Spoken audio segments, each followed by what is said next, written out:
I still don't think we're communicating properly. Stanley walked through the red door. Games sometimes straight up mess with our very sanity. Like the time when… oh, hang on. That's what the list is for. We wouldn't be that cruel to blurt out spoilers to you. So here are the 10 games that messed with our heads. But be warned, there are huge spoilers coming up. Like crazy, massive spoilers ahead.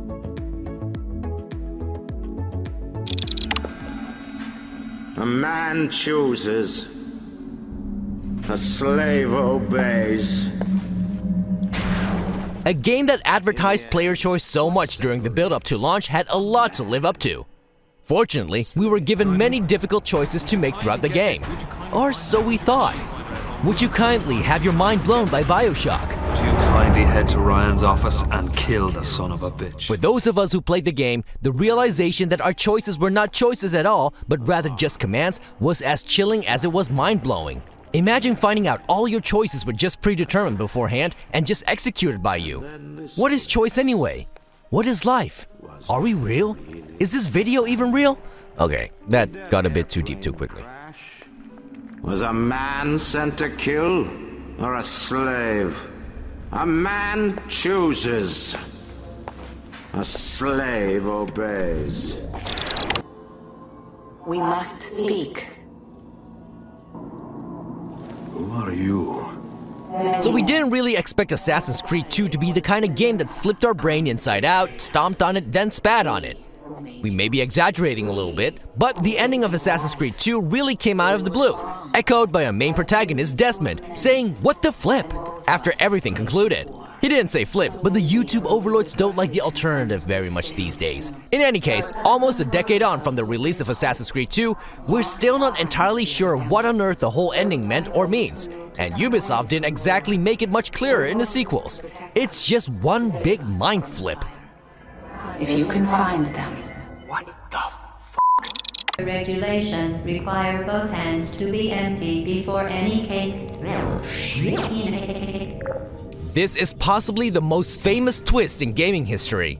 It's as big as the "Luke, I'm your father" reveal in Empire Strikes Back. Look, we said there would be spoilers in this video. It wasn't just for games.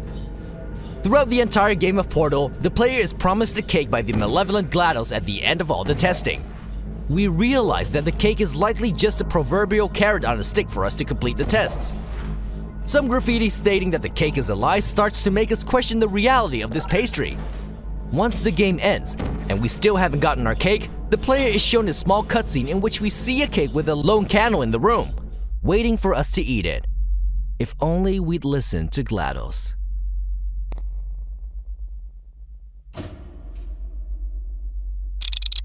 Someone has to pay for your crimes, Walker. Who's it going to be? Inspired by Heart of Darkness, we knew that Spec Ops: The Line was going to be a very intense game. What we didn't quite count on is how unbelievably dark the ending is. Like, really dark. Like, darker than the center of a black hole. As it turns out that we're not the hero of the tale at all, we actually were the deranged war criminal of the game that we usually fight in one of the many iterations of Call of Duty. But it's the reveal of us being such a maniacal villain that will stick with us for a long time. The choice of endings doesn't really do much to soothe our aching souls either. Pretend like there's nothing wrong, kill yourself, rejoin your comrades and go to prison, and kill your comrades. Basically all the worst aspects of PTSD on display in this game. We saw things. Gentlemen, welcome to Dubai. What? You mean you don't know? Ah, Star Wars Knights of the Old Republic. We didn't make that Empire reference for nothing, you know. In the spirit of big twists, Knights of the Old Republic delivers probably one of the most unexpected twists in gaming. And as with most epic twists in film or gaming, the developers couldn't help but leave loads of subtle hints throughout the entire game as to the nature of the big twist. We realize we've talked about this twist a lot, we've even said the word twist quite a bit, but we haven't told you what the actual reveal is. Well, it turns out that you, the player, are Darth Revan, the immensely powerful Sith Lord responsible for unspeakable chaos throughout the galaxy that the Jedi have been constantly talking about. What's more is that the Jedi brainwashed you using the Force so that you would have no memories of being Darth Revan. As far as twists go, this one is pretty earth-shattering.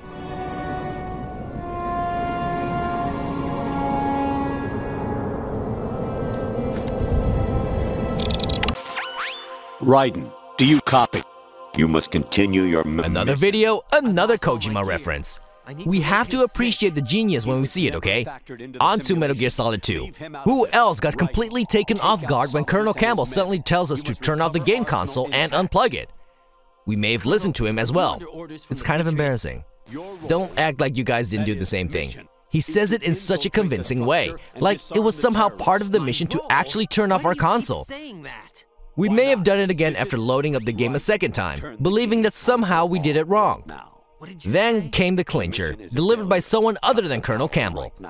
You'll ruin your eyes playing so close to the TV. What are you talking about? We have been doing this a while. We should listen to the game. No, wait. Almost had us fooled again. You know what they say, fool us once, shame on you. Fool us 74 times, shame on us. Played the game for a long time. Don't you have anything else to do with your time? So, want a drink? I'm driving. Because normally... In the interest of appeasing the YouTube overlords again, when we say drugs, we mean your standard over-the-counter drugs available at your local pharmacist.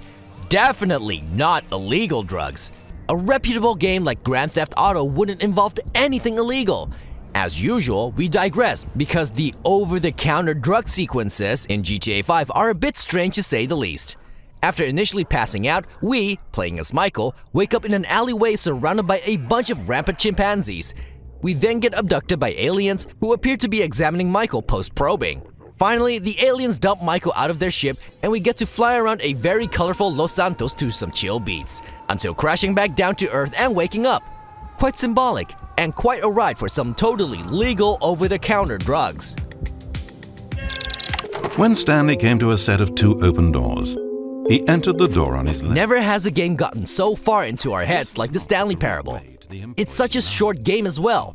One playthrough can last between just 5 and 10 minutes, but the game's narrator seems to just know what it is we're going to do. And if we do something different, he just adapts, and still seems to know what's going to happen. We still don't quite understand how that game works the way it does, mostly because we're not game developers, just folks that make videos about games. But also because the Stanley Parable is such an incredibly beautifully crafted little mind-blowing game. Who can't tell the difference? And so Stanley asked, if that door never opened... It messed with our heads in all sorts of ways, but we still recommend the hell out of it. Is this life still worth experiencing? Am I actually happy? Stanley answered this question by pushing a button. No, jeez, please. Yet another game where the player gets high a lot. High on life, that is. And all those intense life sessions eventually lead up to a point where Far Cry 3 gives us the most intense ultimatum we could imagine. Live like a king on the island, constantly, hugging your new girlfriend, day and night, in the forests, on the beach, in public, just everywhere. Sometimes even holding hands.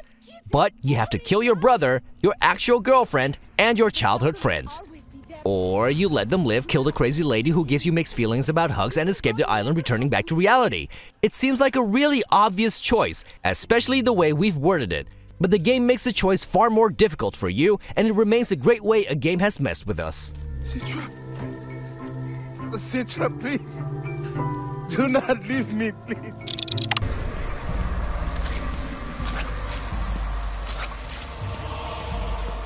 Batman Arkham Asylum is one of those games where you sort of expect a bit of a mind flip sequence. Yes, we used mind flip again. Being in an insane asylum and all, there were bound to be some disturbing moments throughout the game. The game did not disappoint in this aspect. The ever-charming villain, Scarecrow, supplies the Caped Crusader with some trademark toxic fear gas, which leave us in a pretty deranged state for a time. It's not all bad though. Batman gets reunited with his parents, who are in the form of lifeless husks. Maybe it is pretty bad then. You should have stood up to him, son. Like a man. Okay, that's just really disturbing. This whole sequence is so well done that it's left our minds properly flipped. Mom? Help us, Bruce. Don't let us die. And those with their 10 times games mess with our heads. We won't blame you if you need to contemplate your life for a little while. We've already done a lot of introspective contemplation while making this video. While you're contemplating, however, let us know which mind-blowing games we miss, and remember to like, share, and subscribe for more mind-flipping content here at ZoominGames. No ending to this story, just you dying. I suppose you could have gotten an actual ending if you played along, but that just wouldn't have been your style, would it?